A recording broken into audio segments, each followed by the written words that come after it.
We learned from the intro that loss is really a part of life. It's part of being alive. You can't get away from it, and it happens every day. And we also learned that loss is a big part of men's issues. No matter what men's issue we talk about, there's a whole lot of loss involved. So the next step is to look at, okay, so how do men do this? How are men different from women in the way they process loss, even everyday loss? How are men and women different? And this is something I've been working on for a long time, for 25, 30 years. And I've developed some ideas over that time about exactly how things work. And what I'd like to do now is summarize for you what I've found out over that period of time. And then the videos after this will all go into more detail. But let's just do a summary right now. And the summary is this. Men tend towards action in healing themselves. They tend to move towards action of some sort. That action can be creative. It can be thinking oriented. It can be very practical oriented, but they will tend to move towards an action of some sort.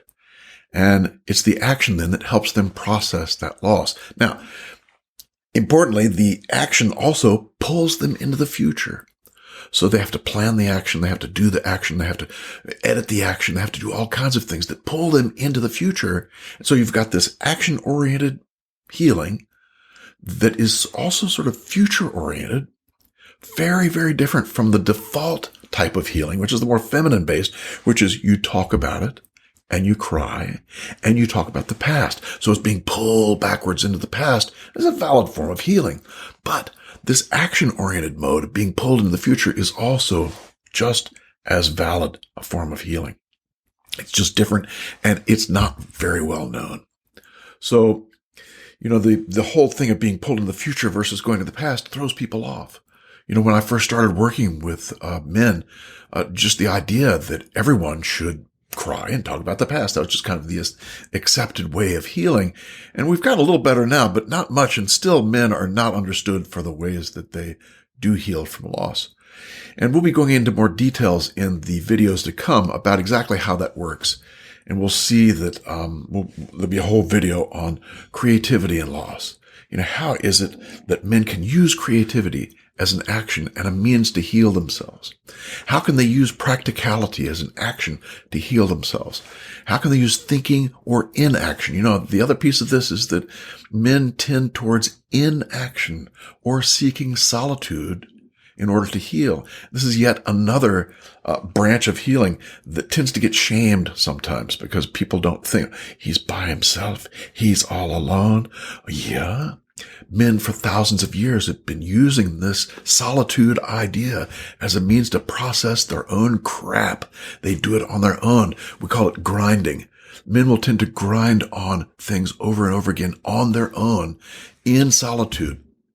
And this helps them move through the kinds of trauma that they may have experienced in one way or another. So, that's the basic ideas. What I want to tell you now is that I did an online video class for a number of people, mostly therapists around the world. It was an international class. It was a fascinating group, mostly people who were therapists or people who were working with people who were grieving. And so I use a different kind of language. It's a different kind of setup. And it was done 5 years ago, so the video quality is not quite as good. Audio quality is not quite as good, but the content I think you'll find very, very helpful. And there's a lot of these videos. The first 3 will kind of look at how did I find out what I found out? What happened? What mistakes did I make in order to come to the conclusions that I did? And we'll talk about all kinds of things that I found interesting over the years that were mistakes that I made that I assumed were the way people healed, that I found out, this is not it.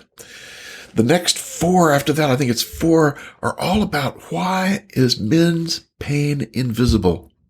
Why can't you see it? And there's some really good reasons for that. And we'll go over the 4 reasons that I've kind of looked at over the years.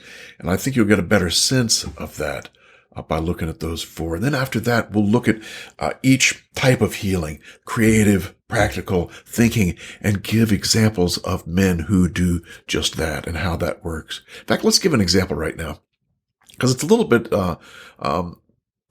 awkward to understand the whole healing through action thing. So let me tell you about a man that I worked with one time whose son died in a car accident, very sudden and traumatic death.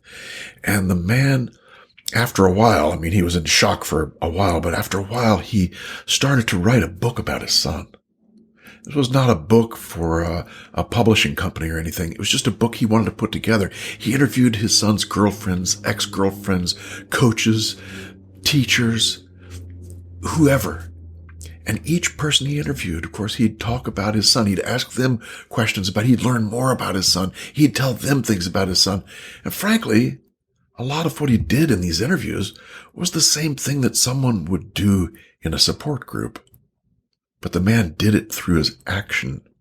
He did it through wanting to create an object, something that could honor his son. Because on top of all this action stuff, there's honoring. And it's the honoring that's so critical for the masculine side of things. The man was honoring his son with his action. And it's through the honoring that things get processed and pulled through. So you can see how each time that man would go and do a little interview, and each interview he did, he'd make a little chapter for the book. Each time he'd do that, he was processing, but he did it through action. And this is typical of men and how they do things. They'll do it through some sort of action.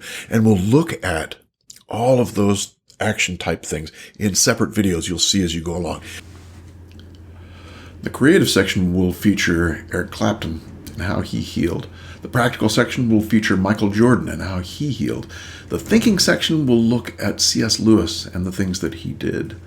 And there'll be lots of other men too that are described in all this. And after you hear about these different men, all these different men, there'll be lots of them, you'll get a good sense of what this masculine side of healing is, and you'll be able to see your own way of doing things by looking at the other fellows.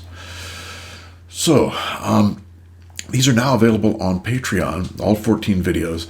They are not available yet on YouTube. I'll be updating each one as we go along. It's going to take me a while. So if you have little patience, go to Patreon now. Otherwise, stick with it, and I'll update these probably every 2 weeks or so. I'll have a new one that'll catch up with the 14 after what's that, half a year or so.